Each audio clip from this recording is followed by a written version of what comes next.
rupa daripada istana bawah tanah. Nah, ini punya cerita dan punya sejarah terkait, yaitu di alam gaib, bahwa ini rumah atau halaman terdepan di balik daripada lukisan-lukisan cerita ini adalah sebuah fenomena yang ada di dunia atau yang ada di atas dunia ini. Maka mari kita sama-sama memahaminya, bahwa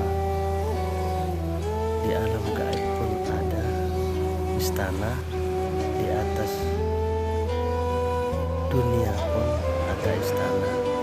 Tetapi ini menggambarkan bahwa cerita di alam gaib atau di dalam laut, di bawah tanah, diangkat atau dinaikkan, dibumikan menjadi cerita di atas bumi. Artinya ini sebuah cerita yang sangat aneh tapi nyata. Nah, ini yang mana adalah kayu setan. Kayu setan ini penuh dengan batu mutiara atau anti permata, dan juga punya sejarah yang luar biasa.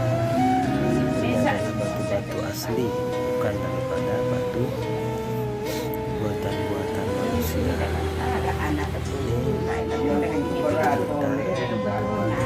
adalah kayu setan. Kayu setan ini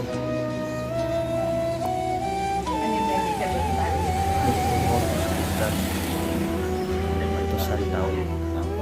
Jadi dengan pemajangan atau dibuatkan menjadi di tempat ini, kami mengunjungi di sini dengan sangat teliti.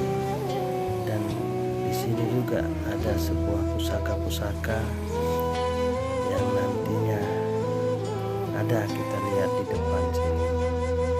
Nah, sebelumnya mari kita pahami atau maknai ada apa di balik cerita ini, karena di sini adalah awal daripada cerita yang ada di alam gaib atau nyata. Ini adalah kamar sebuah pusaka, yaitu kamar ini selama ini memang kita mendengar adalah cerita-cerita daripada apa itu pusaka, apa itu gaib. Tetapi kami di sini dengan penasaran, saking penasarannya maka kami buktikan bahwa di kamar ini sungguh luar biasa. Kenapa saya bilangkan aneh bin ajaib? Saya bilangkan aneh bin ajaib karena di sebuah kamar ini penuh dengan pusaka-pusaka leluhur, pusaka-pusaka Lombok, yang selama hidup saya baru kali ini bisa membuktikan bahwa pusaka-pusaka itu adalah nyata di tempat ini. Selama ini sering kita dengar bahwa banyak juga dibicarakan di kalangan masyarakat bahwa pusaka-pusaka ini bagikan dongeng. Tapi kini kami di sini membuktikan dengan mata kepala saya sendiri bahwa di tempat ini sungguh banyak berbagai macam keris, berbagai macam pusaka, berbagai macam mutiara, tombak, keris-keris, dan patung-patung leluhur atau nenek moyang kita dulu, bahwa adanya di tempat ini, mulai dari pusaka-pusaka tombak ataupun jungkat bahasa Lombok, dan juga ada juga penyalin-penyalin zaman dulu, atau ada juga pusaka tombak-tombak yang belum pernah kami lihat, termasuk di dalam ini juga ada intan dan emas batangan, termasuk emas juga. Dan ini adalah bukan dongeng atau bukan sebuah cerita, kini kami sendiri yang membuktikan. Inilah tempat pusaka-pusaka yang ada di dalam dongeng. Keris berbagai macam seperti yang saya bilang tadi. Ada juga besi-besi kuning peninggalan zaman dulu. Terus ada juga inilah adanya daripada batu mutiara ataupun batu permata, batu mulia berbagai macam, bukan hanya satu dua. Tombak berbagai macam, keris pun berbagai macam, dan juga pusaka-pusaka yang ini tidak seberapa. Insya Allah tunggu video selanjutnya, nanti akan kami ulas dan cerita daripada pusaka-pusaka leluhur yang asli ataupun peninggalan-peninggalan sesepuh-sesepuh yang ada di Lombok ini.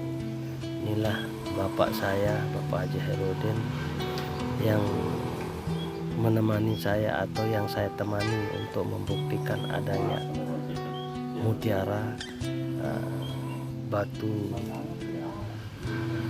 atau batu akik, batu kelopok, dan juga ada pelocok istilahnya, ini ada juga di sini.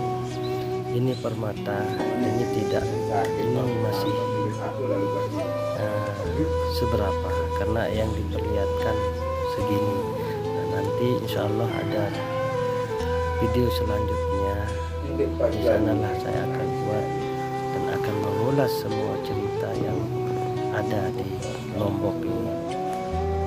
Kata sejarah bahwa di Lombok ini adalah ummud dunia atau ibunya dunia. Nah, jadi disinilah tempatnya menurut cerita, karena yang saya tahu selama ini adalah cerita atau dongeng-dongeng. Kini saya sendiri yang membuktikan. Ini permata berbagai macam, ada zamrud, ada juga batu merah, permata merah, ada juga permata kuning, putih, hitam, dan pusaka-pusaka yang akik. Ada juga kalimayu ataupun waring sungsang. Di sini banyak berbagai macam. Cuman di sini kami tidak bisa mengambil karena belum ada izin atau belum dikasih atau apa namanya. Nah, ini hanya kami memvideokan.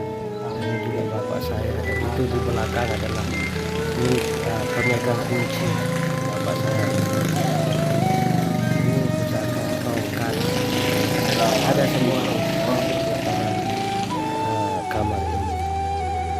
Yang ini adalah sesajennya juga ada, tapi beginilah sesajen yang ada di sini. Maka saudara-saudaraku, memang secara logika ataupun secara jelas kita mengulas cerita ini, tapi banyak orang bilang bahwa kalau bergelut atau ikut dalam dunia gaib ini dianggap orang gila, tetapi ini adalah nyata nyata bahwa ada memang. Nah, ini tidak seberapa karena ini bukan museum, bukan juga ini adalah milik pribadi yang Dewi Rengganis. Sekian dulu penjelasan dari saya. Insya Allah nanti video selanjutnya kita ketemu lagi ya. Kurang lebihnya mohon maaf. Wabillahi taufiq wal hidayah. Assalamualaikum warahmatullahi wabarakatuh.